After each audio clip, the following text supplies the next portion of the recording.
my name is Misha and today I wanted to explore the connection between chaos, consciousness and creation, and I know that sounds like a mouthful. The more that I've dug into this topic, and it's something that I've been digging into for a while, the more that I've seen it reflect absolutely everywhere. I've seen it reflect everywhere.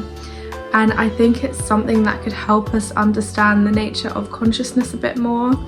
And I also think it can help us embrace chaos and phases of chaos. So like, you know, when you're in a chaotic phase in your life and, well, it feels uncertain, it feels horrible, but actually chaos is necessary for creation and to step into all new vision and all change. I think a little bit of chaos is needed. So yes, I believe that consciousness, chaos and creation are intertwined. I think they are all necessary for each other, and I think that it reflects in not only our psychology, how our brain works, in physics it also reflects. Also, you can see it in different time periods in history. To be alive is to create. We are constantly stepping into new vision. But the stereotype of a chaotic creative is very real.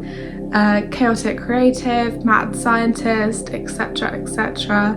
I don't just view creative people as the aesthetic-y, like artsy type. I think that to be a creative is to be someone that can bring vision into physicality, and a good creative, or well, a talented creative, I see as someone that can do that process very well. I think that we are all inherently creative. Whenever we have a vision for something and we process that vision and we bring it into form, that's a creative act. For example, Nikola Tesla, he is one of the best examples of the relationship between chaos and creation, and he was also just generally a super conscious person. He understood things that we are yet to fully understand even. Nikola Tesla was one of the greatest known geniuses in history. He was known as the grandfather of electricity. He also had an interesting philosophy regarding the vibrational nature of the universe, which I quite like, but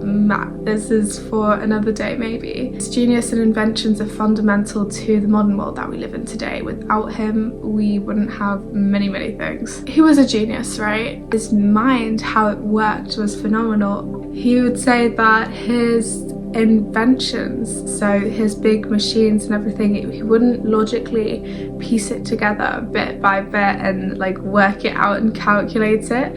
He said it would like download like one vision in his head in one go, like in a click. He'd see it in his head so clearly. I felt like it was real. And as soon as he got this vision, as soon as he got this download, he'd start working on it and he wouldn't stop until it's done. He was described as mad by a few, but I don't think he was mad, maybe just a bit chaotic. First of all, he had an obsession with the number 3. He'd only stay at hotel rooms that were divisible by the number 3. He would also do his tasks in sets of 3. He also had an intense phobia of pearls, and he would refuse to speak to any women that were wearing them. More famously, he did have a bit of a relationship with a pigeon. There was a female pigeon that used to come and visit him, and he used to call her his muse. He reportedly said that he received a lot of inspiration from her. I think that this chaos can either come from a trauma, or maybe some people are just inherently a little more chaotic than others for whatever reason. Who else is one great inventor or a great creative that comes to mind when we think about the best in history? Maybe Leonardo da Vinci, Michelangelo. Okay, now we're going to talk a bit about the Renaissance. You'll see where I'm coming with this in a second. So Leonardo da Vinci, Michelangelo, a lot of amazing artists and great innovators came from the Renaissance period in history. It's like the largest boom of invention, of creation. There was a quantum leap in architecture, in the sciences. Literally how we viewed the world completely shifted. Bernd Rock, a historian, he said, there was probably no place in the world where so much was discussed in one big conversation involving such a large number of participants, where things were invented in such quick succession. Here is the creation, here's the beauty of it, but where does this come from? Well, interestingly, the Renaissance period, it followed straight after the Black Death, which is one of the most chaotic periods in history. So we've got one of the most chaotic periods in history, and directly following one of the most innovative, artful, creative periods in history. Black Death, it wiped 60% of Europe's population. Lots of death, lots of trauma, lots of, well, chaos. Okay, so we've covered how individuals, and we've also explored how chaotic periods in time often are followed by invention, creativity, and just the relationship between chaos and creativity. Okay, well, let's take it up a notch. So we've got individual, we've got societal, but maybe we can even bring this beyond people. What if everything in existence was birthed from a state of chaos? The Big Bang created the universe from a state of primordial chaos. Everything in existence came from that state of chaos. And in quantum physics, when you zoom in on any matter, on any formation, you will find that, well, I mean, quantum physics is very chaotic, it's very complicated, and see, the whole thing with quantum physics is that it's so chaotic that the scientists don't understand it. It drives them mad. But that is like on a quantum level, so what it means is just when you zoom in and in and in, past particles, past electrons, protons, neutrons, whatever, in quantum particles, and it's chaotic. If we're going to zoom in a bit more on the psychology side of chaos and creativity, I just found this really interesting. But there's this state in the mind called criticality. This is a state that is necessary for the creative mind, for new ideas to form, to problem solve, to, well, you know, anything that comes from the creative mind.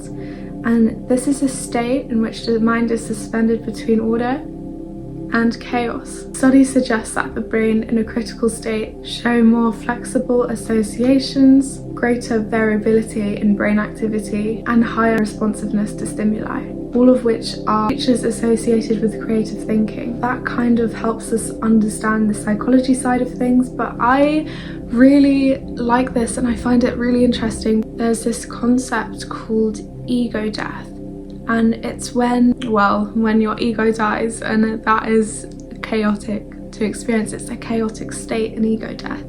So it's when what you believe to be true is like ripped away from your feet and you're forced to kind of build your own understanding from scratch. Chaos is the price of growth and it's the price of change. I really like this way of thinking because, I mean, it kind of applies to how we experience things as individuals and how that trauma and how that chaos can help us break through to a new, deeper understanding of the world, and how we can turn that chaos into creation and beauty. Like in alchemy, for example, it's like you have to be broken into yourself to see how things reflect in the world. The world is a reflection of your internal understanding. We've talked about the relationship between chaos and creativity, but let's now take a peek into the consciousness side of the equation. How do we view consciousness? What is a higher conscious life form and what's a less lower conscious life form from what we can observe? Because of course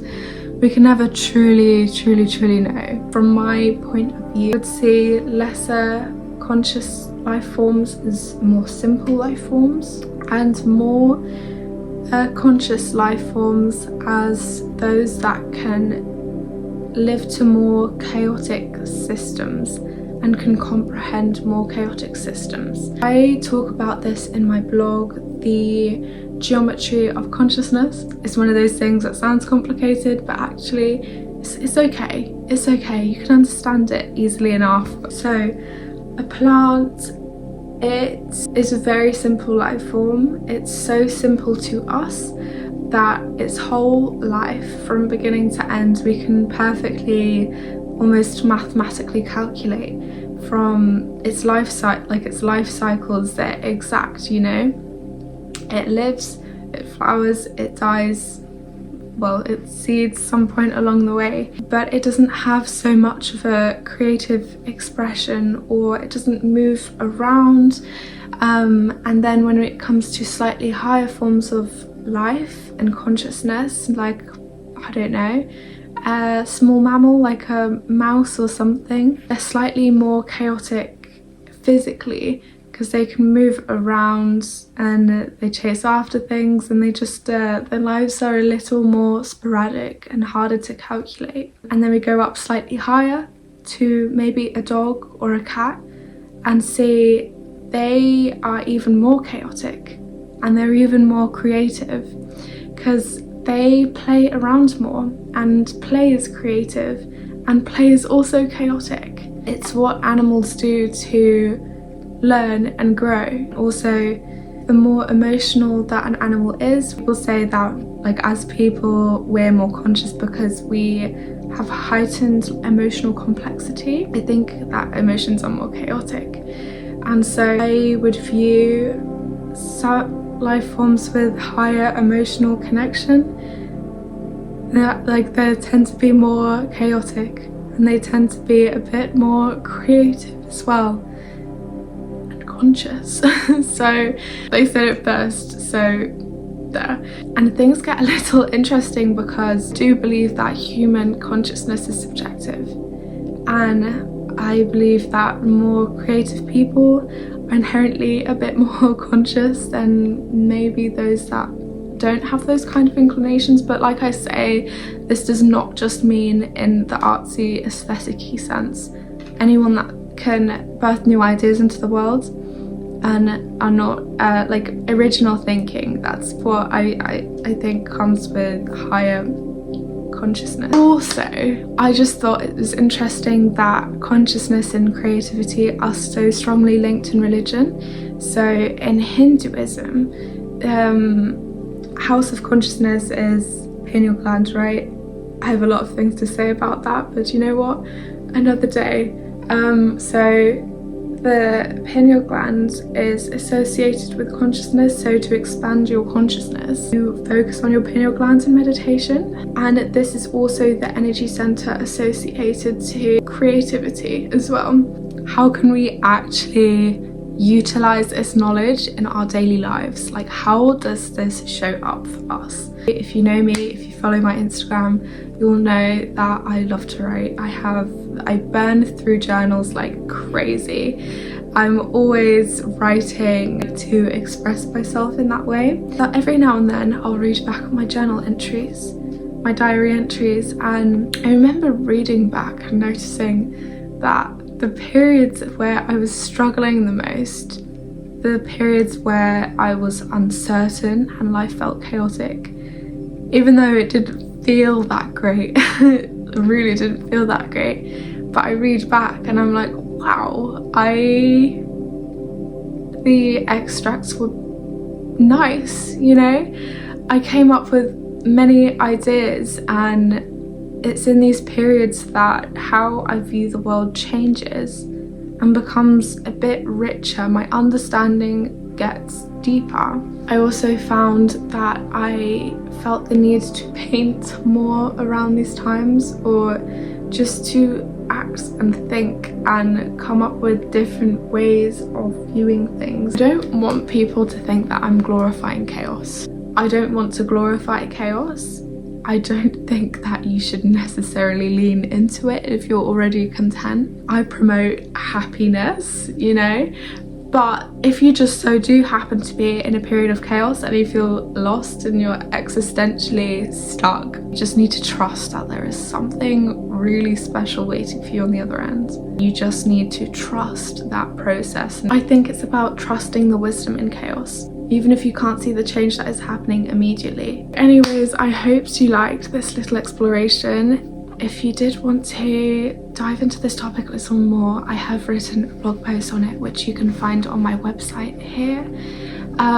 If you did want to find clarity in the chaos and face the chaos in that way to bring about new clarity, book a meditation session with me, because meditation is the perfect way to find order in your thoughts. And when we are in particularly deep states, it's a lot easier to see these things, it's a lot easier to see what we want, and it helps a lot of things. So anyways, if you'd like to check out that blog post, check out my blog here. If you'd like to book a one-to-one meditation session with me, or you want to know a bit more about that, you can DM me and I'll answer whatever questions you have. They're very deeply personalized sessions, so I personalize them based on your experience, your imaginative ability, your intentions, and if there are any areas that you would like to find clarity in. So I'll ask maybe some prompt questions or something while you're in that deep state, so that when you're in that deep state, it's a lot easier for you to face these things. But we can also use a practice to expand on feelings, like if we're into manifestation, we can use the meditation practice to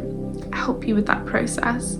And I also have a metaphysical shop, symbolic jewelleries, introspection tools. I'm also into divination, so there's divination stuff, dream interpretation stuff, meditation stuff, and also intuitive readings if you need guidance. There are a whole bunch of reviews for that on my Instagram in my highlights as well. So don't forget to like, subscribe, and check out my other socials if you like this video. I hope you guys have enjoyed this deep dive, and I will see you again soon.